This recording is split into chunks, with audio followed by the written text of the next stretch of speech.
Mga kapamilya, kararating lang pong balita. Nahanap na at nasa kamay na ng mga otoridad si Pastor Apollo Quiboloy. Kinumpirma ito ni DILG Secretary Benher Abalos.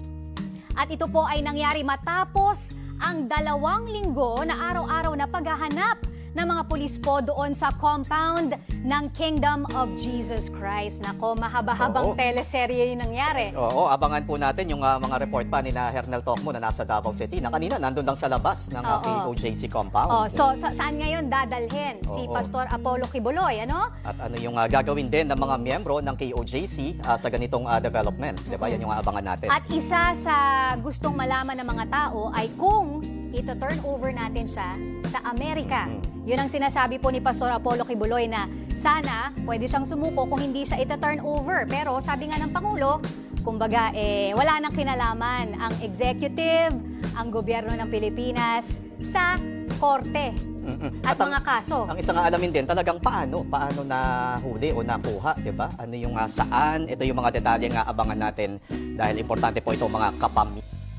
Yung pagkahuli ang particular sa pagkahuli ni Pastor Apollo Quiboloy ay para pakitanong nyo lang sa SILG. Si SILG lang i-interview nyo dahil ang mga details ko na hindi ko talaga alam.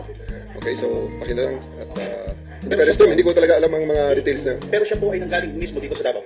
I think so. I would like to think so. Na dito talaga nanggaling sa Davao dahil pinasundo ng aeroplano. So, and may convoy na pinalabas sa KOJC. Ang kinikwento nyo kanina ay siya ay sinundo ng C-130 with itong... Hindi ko sigurado na sinundo ng C-130. Basta namataan natin ng C-130 na naglanding sa Tog 11. At pagkatapos ay merong utos sa atin na palabasin yung siyam na sasakyan doon sa hangar papunta sa loob ng airport. Pinag-guide ng ating ABSEO, yung Aviation Security Group na unit natin. And then, dinala sa aeroplano. So, Ardy, ano po masasabi ninyo? Kasi although while tamang tayo kayo, ibig sabihin dito, nandito pa rin talaga. At tama po yung sinasabi nyo, nandito si Apollo Quiboloy.